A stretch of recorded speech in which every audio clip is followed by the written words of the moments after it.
Graças a Deus. Os nossos apóstolos estão viajando, como Paulo Henrique falou. Na verdade, eles devem estar no aeroporto, vão viajar.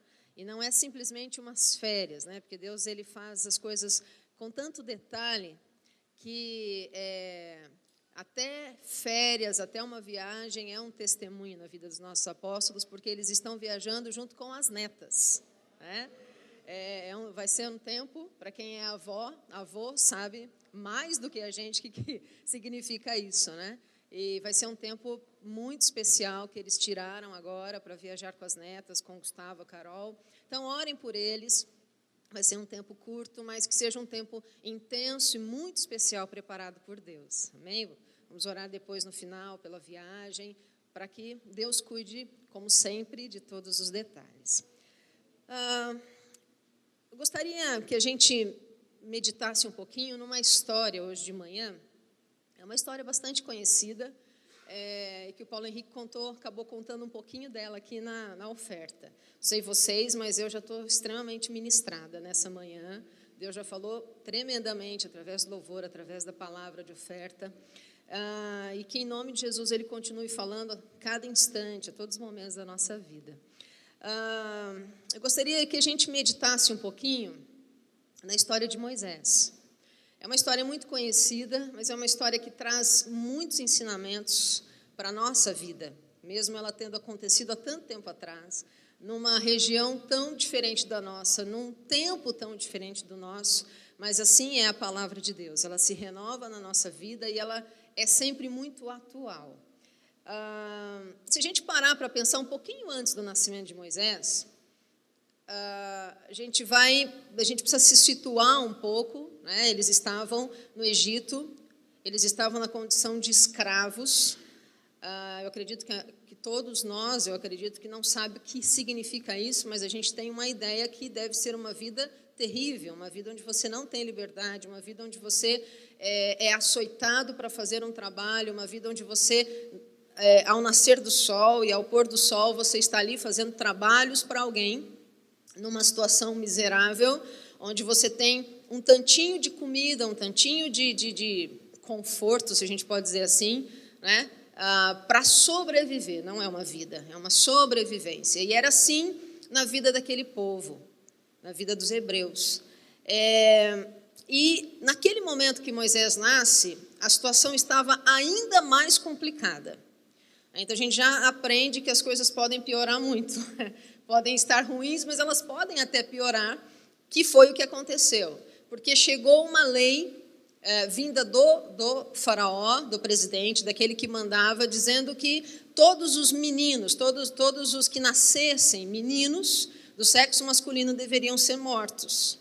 Porque faraó, e para ser faraó, provavelmente ele era um homem de visão, era um homem de planejamento, era um homem que tinha um entendimento muito superior à maioria das pessoas, porque ele estava nessa posição.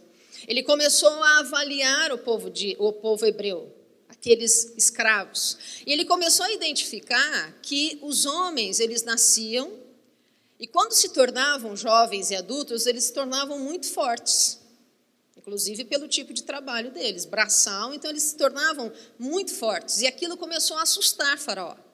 Ele começou a pensar, se eles começarem a se olhar, a perceberem a força que eles têm, eles vão criar uma revolução, eles vão querer a liberdade através da luta, através das armas, e a gente precisa acabar com isso. E como é que a gente acaba com isso? Lá do início. Não deixa nascerem os meninos para que eles não cresçam e se tornem homens fortes. E aí veio essa lei terrível na vida daquele povo que já sofria tanto.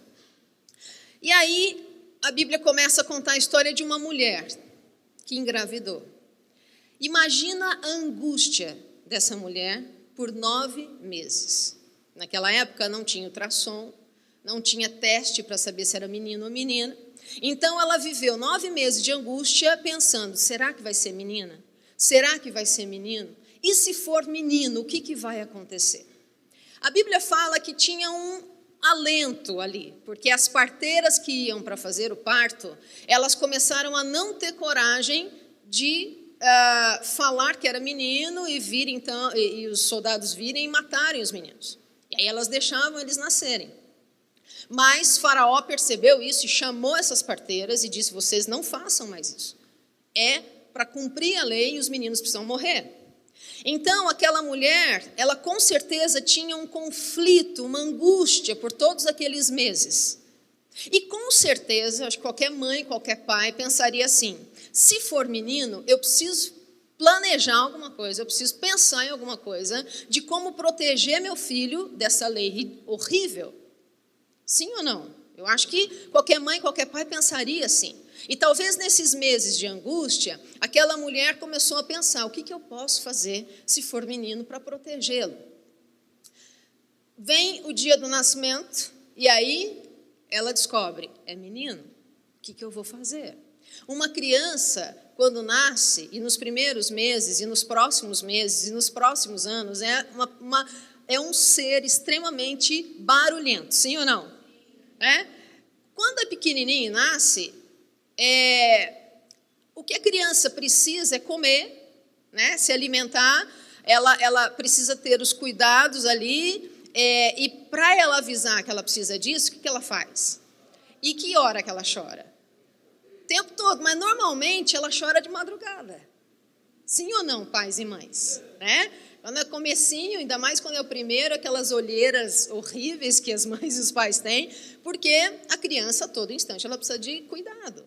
Agora, imagina lá, eles trabalharam o dia inteiro, um trabalho cansativo, vão dormir e aquela criança começa a chorar. Imagina como deve ter sido aquela situação, e a Bíblia fala que ela conseguiu esconder a criança por 3 meses. Eu não imagino como ela conseguiu, deve ter sido extremamente difícil, mas o fato é que ela conseguiu. Só que chegou nos 3 meses, ela descobriu que ela não conseguiria mais esconder aquela criança. Agora, se alguém descobrisse que tinha uma criança recém-nascida ali, uma criança pequena, eles iriam verificar se era menino ou menina. Eles descobririam e o filho dela seria morto. E aí, então, ela teve uma ideia. Ela, junto com a filha adolescente, ela chama a filha e diz assim: nós vamos ter que dar um jeito de esconder o seu irmão e vamos crer em Deus que alguma coisa Ele vai fazer e vai proteger esse menino. E o plano que ela tem, se a gente parar para pensar, é um plano muito, não ousado, mas é um plano maluco. Imagina você colocar um bebê de 3 meses dentro de um cesto, por mais que ela tenha colocado várias coisas ali para não entrar água, mas ela colocou simplesmente uma criança num cesto e pôs num rio. E num rio que é imenso, o Rio Nilo. Um rio que é fundo, um rio que é perigoso. Mas eu acredito que ela pensou várias alternativas e os recursos dela eram muito poucos, como uma escrava que tinha soldados a todo instante ali perto dela. E aí ela pensou: o único acesso que eu tenho é o rio. Como é que eu vou fazer? Eu vou colocar esse menino no cesto, vou pedir para a irmã ficar vigiando para ver se ela consegue proteger de alguma maneira e vamos ver o que acontece. A história continua dizendo que ela fez isso. O menino começou a chorar, chamou a atenção da princesa que estava se banhando, junto com as meninas que ajudavam ela, suas empregadas. E elas então pegam esse cesto, trazem para a princesa olha, vê uma criança linda e ela fala: eu vou cuidar. Eu não sei se você chega à conclusão que é uma coincidência, mas coincidência é muito pouco para dizer, né? Eu acredito que uma palavra mais forte que isso é uma providência de Deus, né? Dela olhar e falar: eu quero esse menino, eu vou cuidar dele, eu vou adotá-lo. E é isso que ela faz. Joquebede, que era mãe de Moisés, recebeu muita sabedoria de Deus, porque ela deixou Miriam, a irmã de Moisés, adolescente, olhando tudo. Quando ela vê que a princesa pega o menino, ela já chega do nada e fala: olha, você pegou o menino, ele é pequenininho, né? Deve estar precisando ser amamentado. Eu conheço uma hebreia que pode amamentar. Olha só, né? Aí a princesa fala: nossa, eu não tinha pensado nisso, é mesmo, leva esse menino então para ser amamentado. Quando ele desmamar, você traz ele de volta. Moisés então volta para a casa dele e nasce totalmente protegido, porque agora ele era filho da princesa. Só que ele está sob os cuidados da mãe. E a mãe então o amamenta e provavelmente... Eu amamentei 2 anos. Quem já amamentou sabe que é um vínculo maravilhoso, e não dá vontade de parar, sim ou não? Acho que a maioria das mulheres pensa assim, porque é um vínculo tão gostoso com seu filho. Eu não sei quantos anos ela amamentou, mas provavelmente foram muito mais do que isso. Então o menino foi crescendo. A mãe pôde contar para ele quem ele era, tudo que Deus tinha feito desde o nascimento dele. E aí Moisés vai para o palácio. A Bíblia diz que ele cresce ali, ele se torna um jovem, com todas as regalias do palácio. Mas a Bíblia diz que ele olhava para o povo e ele via o sofrimento do povo. Ele sabia que aquele povo era o povo dele.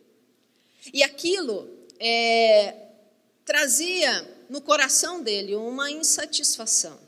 Alguma coisa precisava ser feita. Só que ele acabou fazendo algo que não foi o melhor caminho. A Bíblia diz que ele estava passeando um dia, já jovem, grande, e ele vê um soldado batendo muito em um escravo. E aquilo mexeu tanto com ele, que ele foi para proteger o escravo. Mas naquela luta com o soldado, ele acaba matando aquele soldado. E algumas pessoas viram. E ele, com medo de que Faraó soubesse e ele fosse morto, ele foge. Ele foge, a Bíblia diz que Deus o abençoou porque ele encontra uma família no deserto, acaba ficando ali naquela família, acaba se casando com uma das moças daquela família e ali ele estabelece uma família. De repente, na cabeça de Moisés, a vida dele estava completa. Eu vivi tudo que eu vivi no Egito.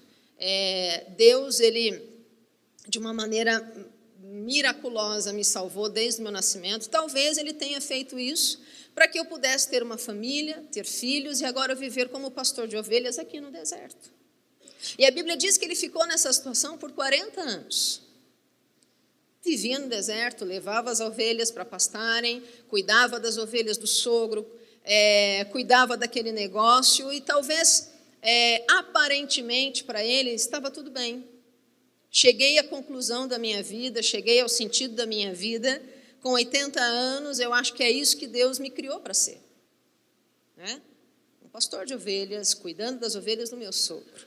Mas um dia, e aí foi onde Paulo Henrique leu na Bíblia, ele tem um encontro com Deus, ali naquela sarça que não parava de pegar fogo. E Deus fala com ele e diz, eu te escolhi. Você tem um propósito de vida que não é esse que você está vivendo.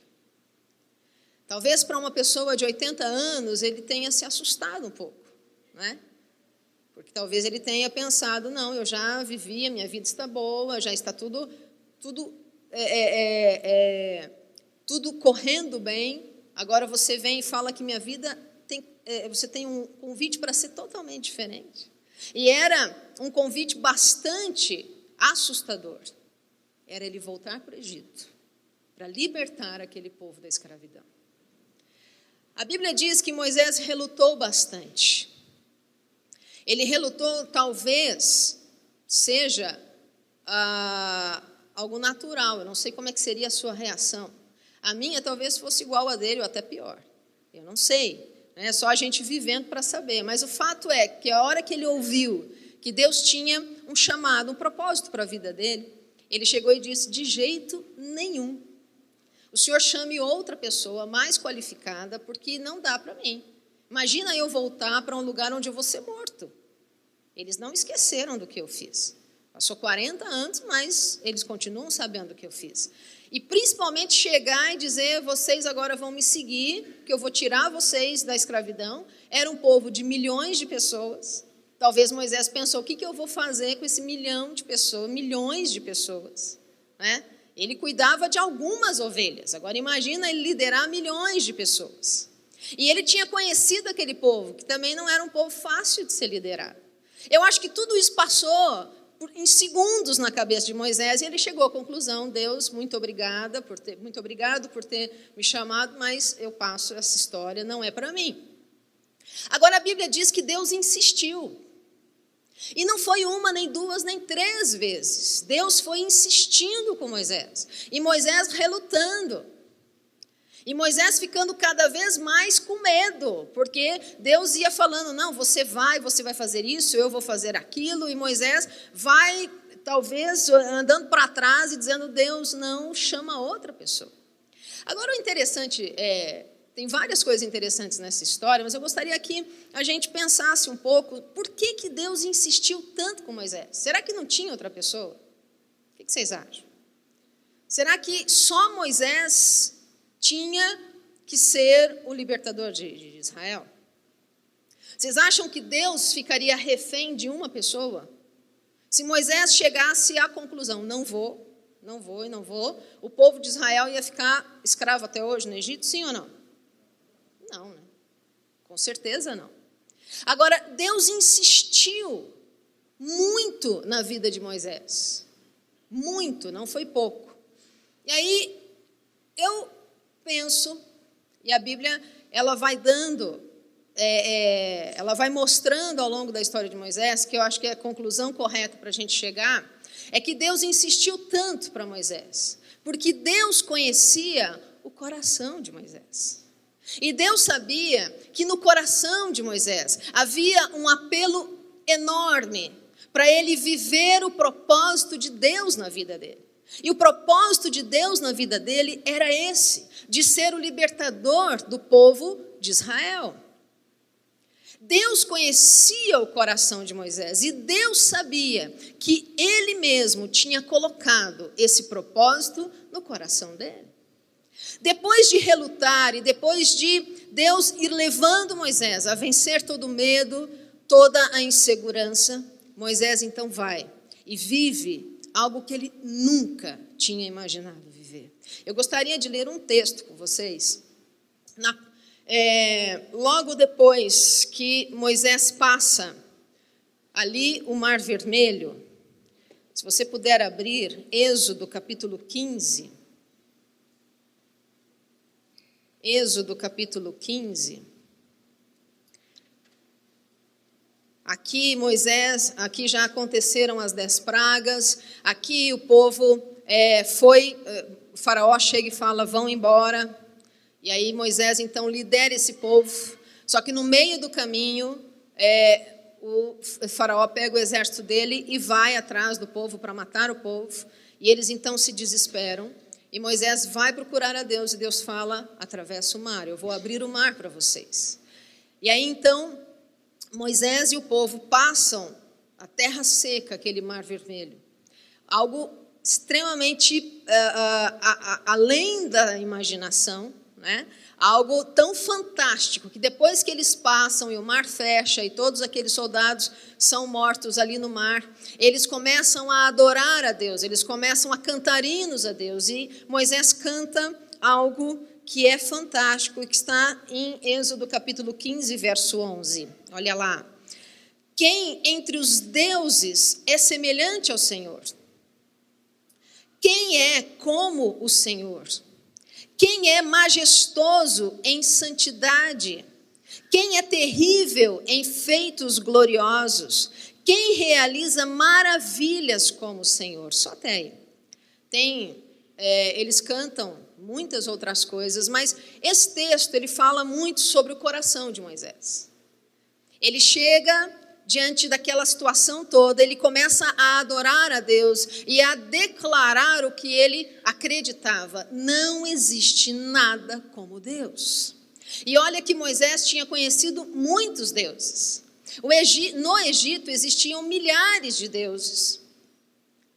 Mas Moisés, ele acreditava e ele declarou, não existe, pode pôr todos esses deuses, e vocês vão ver que não há nada que se compare ao Deus de Israel, ao Deus eterno. Ali, Moisés ele declara o que o coração dele acreditava. Agora, eu gostaria de ler um outro texto com vocês, que está mais lá na frente, em Isaías capítulo 46. Isaías capítulo 46, versos 5 até o 10.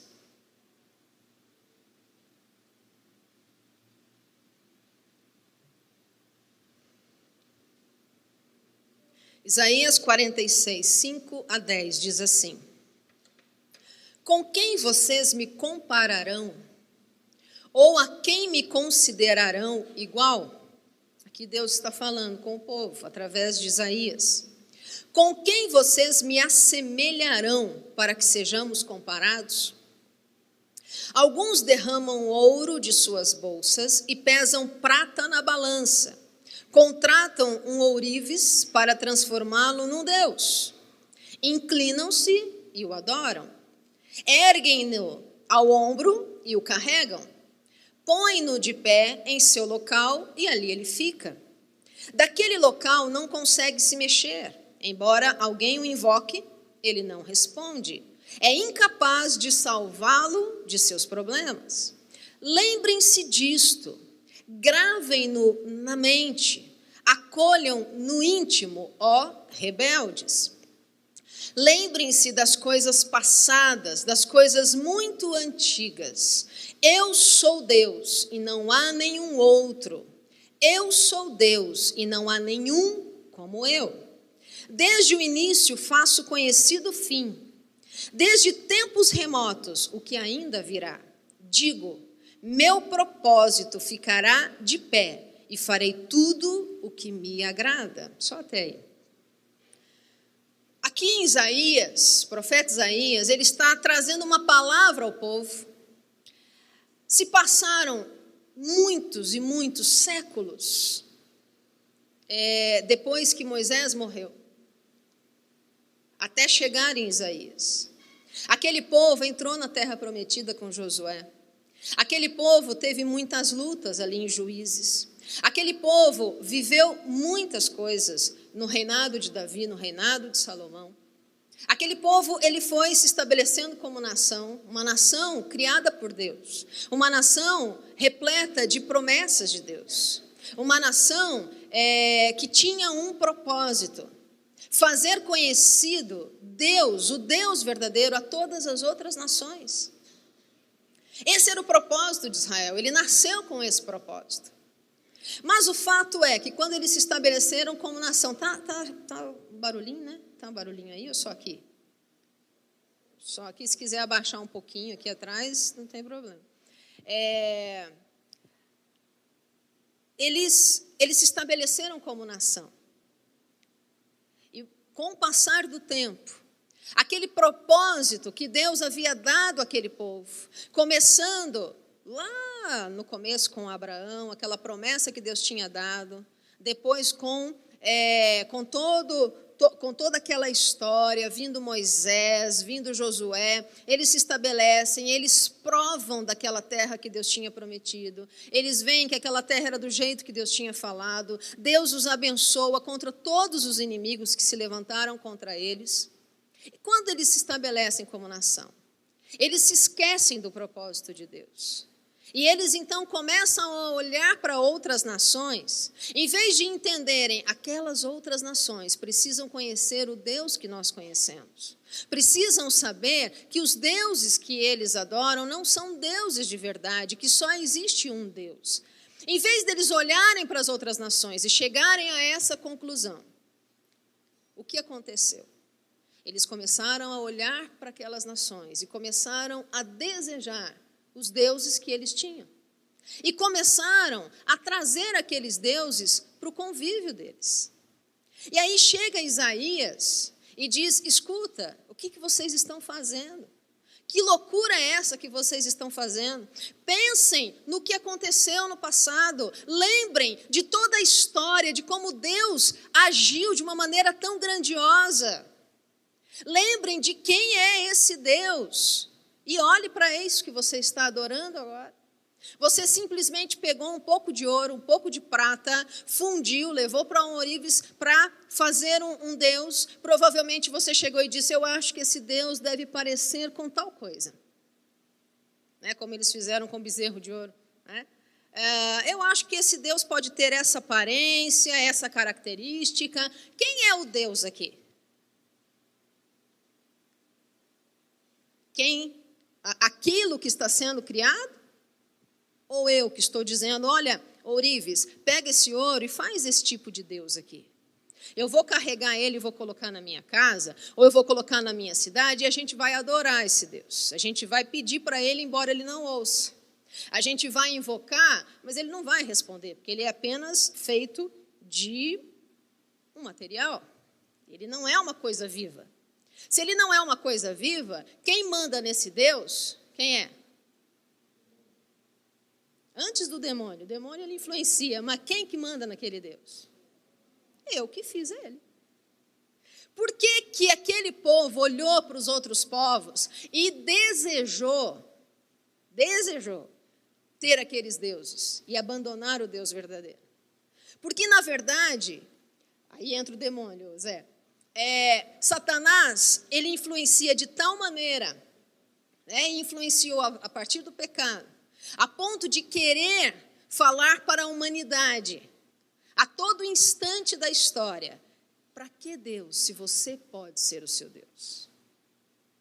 Por que você vai obedecer a um Deus, se você pode fazer o que você quer? E aí a gente olha para a nossa geração, a gente olha para gerações que foram evoluindo, que vindo de geração a geração, e a gente vai identificando o quanto a humanidade vai se distanciando de Deus, porque a humanidade vai querendo dizer, eu quero ser meu Deus. Eu quero viver a minha vida sem precisar saber se ela está certa ou errada, porque o certo e errado quem diz sou eu.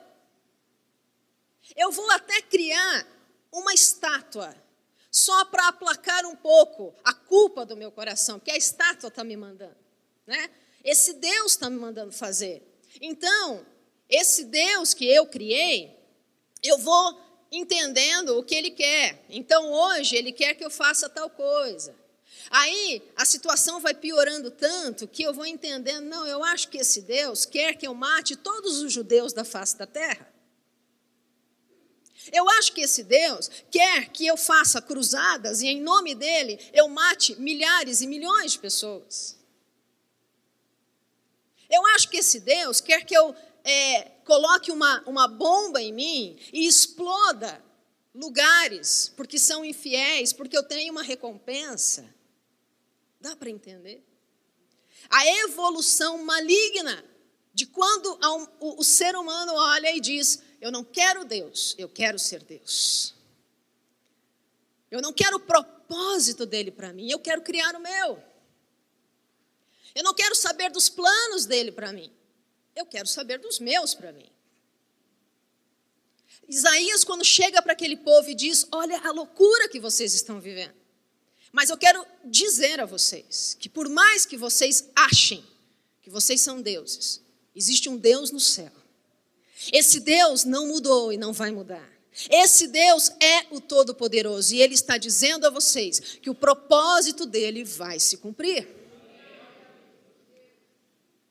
Aquele povo, ele foi chamado de rebelde porque ele se distanciou dos propósitos que Deus tinha para eles.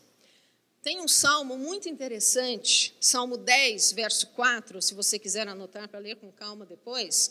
Salmo 10, 4 diz assim, em sua presunção o ímpio não o busca, não há lugar para Deus em nenhum dos seus planos. Aqui o salmista está dizendo, sabe o ímpio? O que é o ímpio? O ímpio é aquele que não conhece ou não reconhece Deus como Deus. E aí diz que a característica dessa pessoa que não conhece ou não reconhece, porque é diferente. Você pode conhecer a Deus, mas não reconhecê-lo como seu Deus. Você pode conhecer a Deus, saber quem é o Deus que fez tantas coisas maravilhosas na humanidade. Você pode conhecer o sacrifício de Jesus na cruz, mas pode ser que isso não diga a respeito da sua vida no dia a dia. Isso é não reconhecer quem Deus é.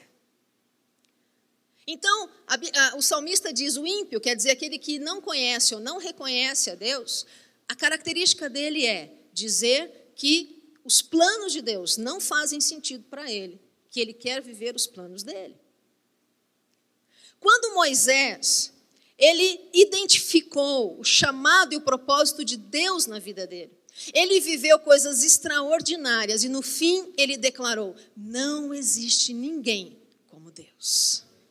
Quando nós reconhecemos o propósito de Deus na nossa vida, a conclusão que a gente chega é: Deus é Deus. Não há nada que se compare a Ele. Mas quando nós não reconhecemos o propósito dele na nossa vida, quando nós não vivemos os planos dele na nossa vida, a Bíblia diz que nós temos dificuldade de reconhecê-lo como Deus no nosso dia a dia. Nós temos dificuldade porque a nossa vontade esbarra com a vontade dele e começa uma luta. Quem é que vai vencer? A vontade dele ou a minha? O que ele deseja como propósito na minha vida ou os meus planos? É isso que a Bíblia nos instiga a refletir. E não só na vida daquele povo, não só na vida de Moisés, mas trazendo para a nossa vida pessoal. Como é que tem sido o nosso coração? Será que o nosso coração, será que as nossas escolhas no dia a dia têm se assemelhado ao plano e o propósito de Deus? Ou será que Deus tem sido algo muito distante e, na verdade, eu tenho sido Deus da minha vida? É uma reflexão que a Bíblia nos chama a ter e a fazer. Eu estava pesquisando, eu gosto muito de estatística. Eu estava pesquisando sobre o número de pessoas que são infelizes no trabalho. Eu não vou fazer essa estatística aqui. Você não precisa dizer, né, qual a sua conclusão, se você é feliz ou infeliz no seu trabalho. Mas eu fui vendo e aí começou a aparecer 48%. Falei, nossa, é alto, né? Mas eu vi 2011. Falei, não, quero uma pesquisa um pouco mais recente. Aí eu vi uma 72%. Falei, nossa, é alto demais, né? Mas aí eu vi que era de 2014. Falei, não, eu acho que tem que achar uma mais recente. Aí eu achei uma mais recente. Quanto por cento? 80%. 80%. E aí é uma pesquisa mundial, não é só no Brasil, é mundial. 80% das pessoas estão insatisfeitas com o trabalho. Aí eu peguei um trechinho ali da pesquisa dizendo assim: geralmente a insatisfação com o trabalho é silenciosa. E apenas quando algum problema ou conflito aparece é que as reclamações surgem e as insatisfações são expostas. Deixar o tempo passar sem fazer alguma mudança pode até deixar a pessoa doente. Ela entra em um ciclo vicioso. Aí eu achei interessante essa pesquisa, essa estatística, né? Porque quando nós falamos e pensamos sobre propósito, a gente chega à conclusão de que o propósito é o que nós nascemos para fazer, para viver. A gente está no mundo para quê? Não sei se já fez essa pergunta. Eu nasci para quê? Por que eu estou aqui? Tem um filme, toda vez que eu falo de um filme, é uma coisa que eu preciso ministrar ao meu coração. Quase ninguém assistiu. Quando eu dou aula, quando eu ministro aqui, quase ninguém assistiu. Eu vou tentar mais uma vez. Quem já assistiu A Invenção de Hugo Cabret?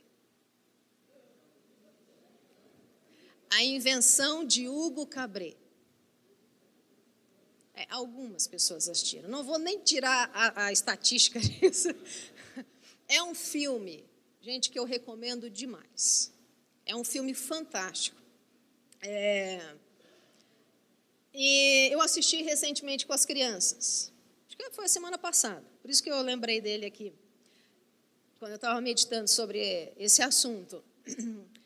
É um filme lindo, é uma história muito legal, muito bonita. E é interessante porque esse filme ele fala de propósito. E ele fala de propósito com tanta propriedade que parece que tiraram da Bíblia e colocaram no filme. É a história de um menino, eu não posso contar, né? Vou dar os spoilers aí. Só um pouquinho, dura é contar um pouquinho. Mas eu sei que assim, a vida desse menino não foi nada fácil. Mas ele aprendeu com o pai uma paixão, que era a paixão de consertar máquinas. Então, eles consertavam tudo, relógio, máquinas. E esse menino, ele tinha essa paixão, e ele aprendeu com o pai, e ele consertava as coisas, né?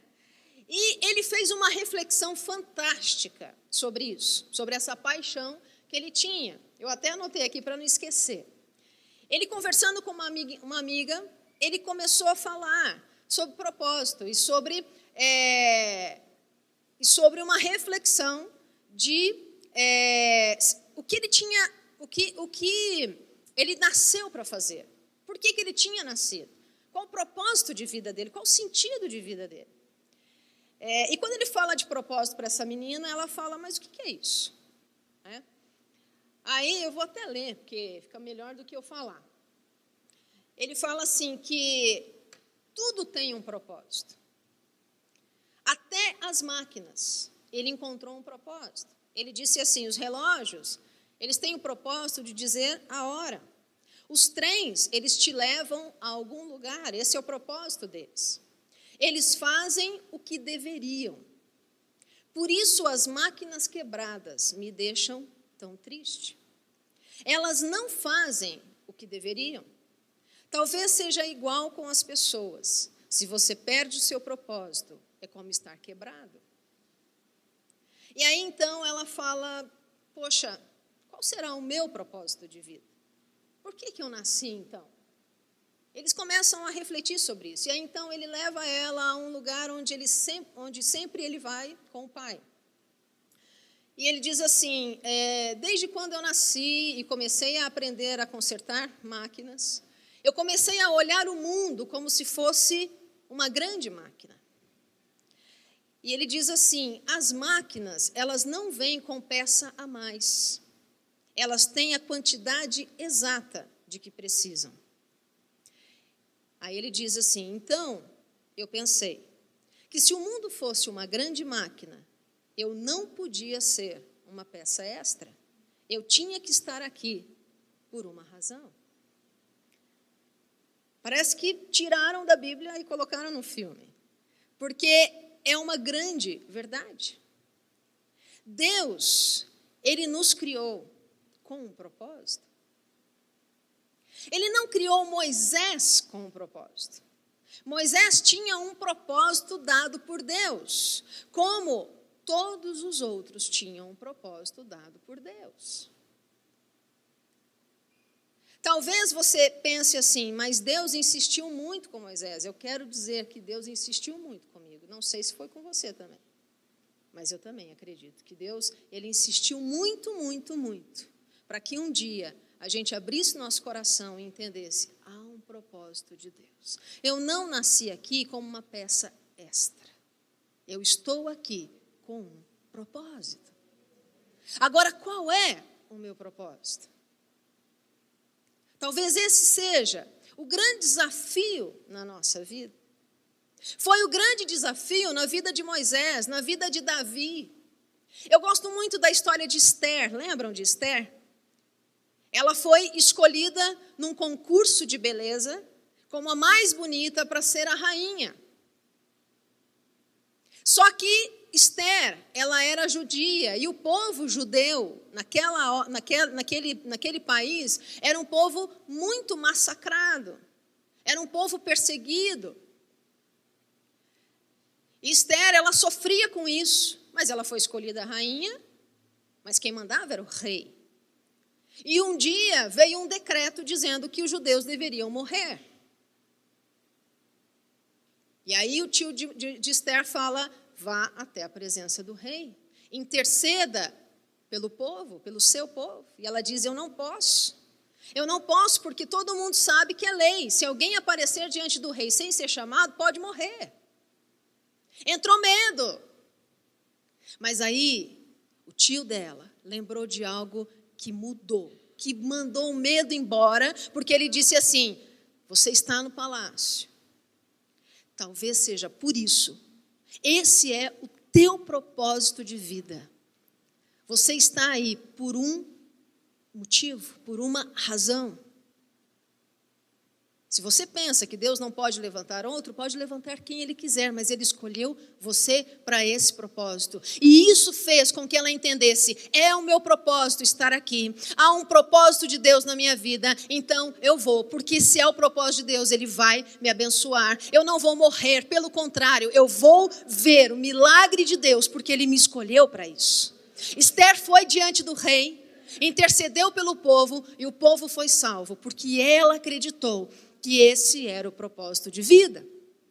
Moisés, quando entendeu, esse é o meu propósito de vida, ele venceu o medo. Quando nós entendemos o propósito de Deus na nossa vida, não há medo, não há circunstância, não há problema, não há dificuldade que possa impedir do propósito de Deus se estabelecer na nossa vida. E por um motivo muito simples e claro, nós nascemos para viver esse propósito. Nós não estamos aqui por um acaso. Agora, o que nós vemos na nossa geração, nessas estatísticas, na nossa vida, nas pessoas que nos rodeiam, insatisfação. A minha vida não é como eu tinha sonhado. Quando é criança, normalmente as pessoas perguntam o quê? O que você quer ser quando crescer? Não é? E aí as crianças normalmente falam o quê? Falam coisas extraordinárias. Eu vou ser astronauta. Né? Eu sempre falava que eu ia ser professora e cientista. Não sei o que ia dar isso, mas as crianças olham e elas se deslumbram e elas sonham. Só que esses sonhos, quando a gente vai crescendo, parece que eles vão sendo guardados, vão sendo esquecidos. Não é que todo mundo tinha que ser astronauta. Mas o fato é que a gente vai esquecendo que Deus nos criou para sonhar e sonhar alto. Que Deus nos criou com um propósito. E Ele vai instigando desde pequeno para que a gente creia nisso. Para que a gente sonhe isso. E para que quando a gente chegar na idade correta, a gente viva intensamente esse sonho, esse propósito. Agora, quando a gente olha uma estatística de 80% de pessoas infelizes no que elas fazem, nós podemos chegar à conclusão que em algum momento da vida, algo se perdeu. E foi o propósito de vida. Foi desconectado alguma coisa na vida dessas pessoas. E aí, então, o que acontece? Eu vou vivendo. Eu preciso sobreviver. Eu preciso ganhar um dinheiro no final do mês para sobreviver. Então, não importa se eu sou feliz, ou se eu estou feliz, ou se eu estou infeliz, importa é que eu preciso sobreviver. Deus não nos criou para sobreviver. Deus nos criou para uma vida plena. Uma vida de propósito, uma vida de sentido. Agora, por que essas coisas não mudam? Talvez na vida das pessoas que se sentem infelizes.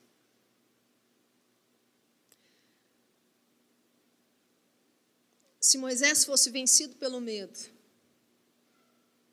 do que ele teria que viver, aquilo que ele vivia já era conhecido. Nessa estatística fala da zona de conforto. O nosso apóstolo gosta muito de ministrar sobre isso. Né? Que a zona de conforto, ela impede as pessoas de fazerem mudanças. E não é que você precise mudar de trabalho. Talvez você precise mudar você, e aí seu trabalho vai mudar. Mas o fato é, alguma mudança precisa existir.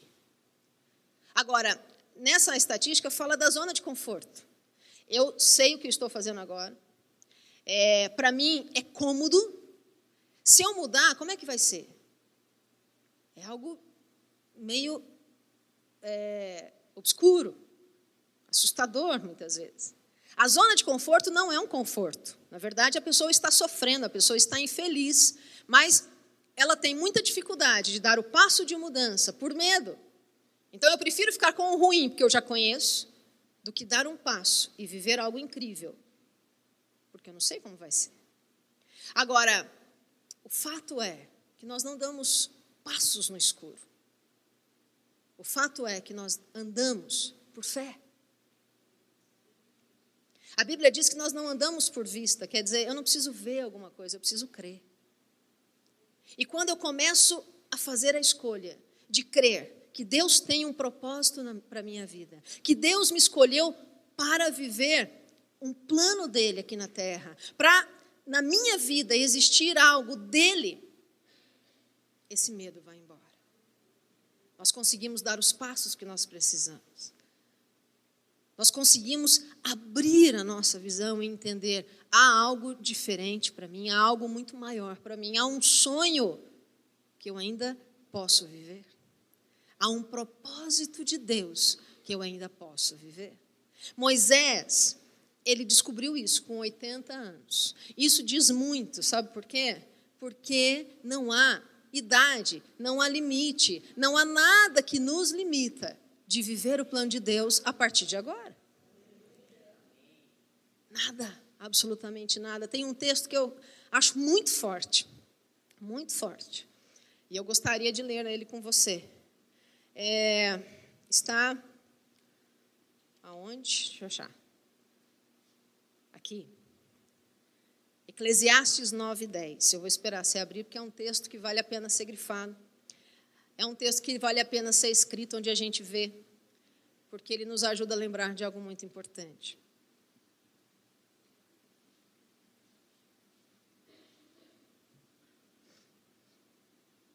Eclesiastes 9, versículo 10. Eclesiastes é o livro que fala sobre sabedoria, que é saber colocar em prática aquilo que a gente conhece, aquilo que a gente sabe. E aí o autor diz algo muito sério. Ele diz assim: o que as suas mãos tiverem que fazer, que o façam com toda a sua força, pois na sepultura para onde você vai, não há atividade, nem planejamento, não há conhecimento, nem sabedoria.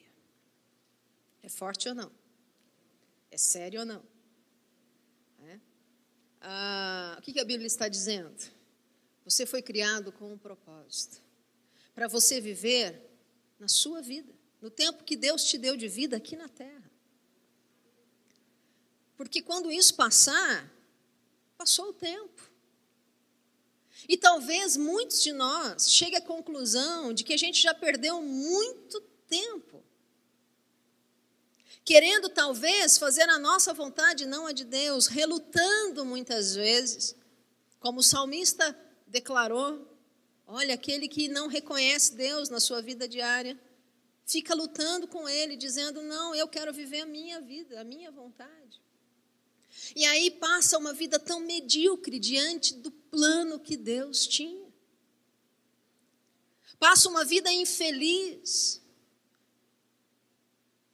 com o sentimento de que eu queria algo mais. Parece que nada que eu faço preenche, porque não preenche mesmo, porque só Deus pode nos preencher. E a Bíblia chama a nossa atenção, ei, existe um tempo aqui na terra, existe a eternidade, mas você vai viver no céu, não aqui. Você vai viver na terra restaurada, não agora nesse momento. Nesse momento onde nós entendemos, algum dia nós vamos morrer, se Jesus não voltar antes e nos levar com ele, né? Fomos arrebatados, mas se isso não acontecer, o fato é que todos nós sabemos que vamos morrer. Então a Bíblia nos chama a uma reflexão, o que nós estamos fazendo e o que nós vamos fazer durante a nossa vida. Sabe o que você precisa fazer? Faça com toda a sua força e viva o propósito de Deus, que é bom, que é perfeito, que é agradável, que é algo que você nunca viu, nunca sonhou, nunca pensou. Moisés nunca imaginou que ele veria um mar se abrir. Ele nunca imaginou viver todos os milagres, viver um relacionamento tão íntimo com Deus. Quando ele venceu o medo e disse, eu aceito o teu propósito na minha vida, ele viveu o que ele nunca sonhou, o que ele nunca pensou, o que nunca chegou ao coração dele. Quando nós olhamos para essa insistência de Deus, dizendo, ei, olha para mim, eu tenho um propósito e um plano para você viver aqui na terra. Deixa eu te fazer viver esse plano. Quando nós olhamos para isso e dizemos, Senhor, eu estou com medo, eu estou inseguro, mas eu quero. A Bíblia nos garante que nós vamos viver o que nunca sonhamos. O que nunca sequer ousou chegar ao nosso coração. Talvez muitos de nós hoje precisem dar um passo, dizendo, Senhor, eu quero vencer esse medo. Eu quero vencer o que tem me prendido de viver plenamente o teu propósito na minha vida. Eu quero vencer o que tem se colocado como barreira. E aí eu gostaria de convidar você a orar agora. Se você puder, feche os seus olhos. Comece a falar com Deus. Deus, Ele está aqui. A palavra de Deus diz que quando Moisés olhou aquela sarça que não parava de queimar, aquilo chamou a atenção dele. E aí quando ele chegou ali, ele ouviu Deus. Ele reconheceu que Deus estava naquele lugar. O primeiro passo é reconhecermos que Deus está aqui. O primeiro passo é reconhecer que Deus tem falado conosco, que Deus tem insistido em nosso coração, dizendo, você não é uma peça extra que apareceu no mundo. Eu criei você com um propósito. O primeiro passo é reconhecer isso, é crer nisso. A Bíblia diz que Deus, Ele estava no momento em que nós estávamos sendo gerados dentro do ventre da nossa mãe. E que todos os nossos dias Ele já tinha sonhado, Ele já tinha planejado.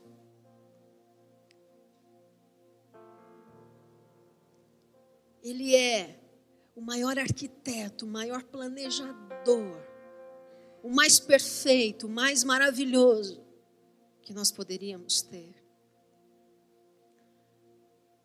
E desde quando nós estávamos sendo gerados,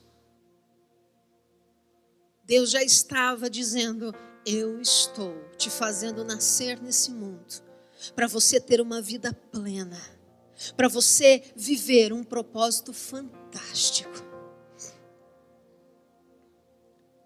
Nós não somos uma peça que apareceu por acaso. Nós viemos para este mundo com um propósito. O primeiro passo é reconhecer isso. E talvez se isso comece a trazer ansiedade e medo ao nosso coração, hoje é um bom dia para nós colocarmos isso diante do Senhor e fazermos como Moisés, como Esther, como José, como tantos outros. Dizermos, Senhor, eu quero viver o teu propósito. Eu quero sonhar os teus sonhos, porque não há Deus como o Senhor. Eu quero viver intensamente a minha vida aqui na terra, ao ponto de chegar o dia do Senhor dizer, venha, filho bom e fiel, agora venha viver a eternidade comigo. Você já cumpriu o teu propósito na terra. Você já viveu lindamente o propósito que eu te dei na terra. Agora vem e vamos viver a eternidade juntos. É desejar com o nosso coração aquilo que Ele tem para minha, para a sua vida. Senhor, nesta manhã, nós colocamos o nosso coração diante do Senhor. Nós queremos viver o teu chamado. Nós queremos viver a tua vontade. Nós queremos cumprir o propósito que o Senhor tem na nossa vida e ver o teu nome ser glorificado através disso. Comece a orar ao Senhor. Comece a orar a Ele. Coloca a tua vida, a tua história diante dEle. Hoje é um bom dia para derramar o nosso coração diante do nosso Pai.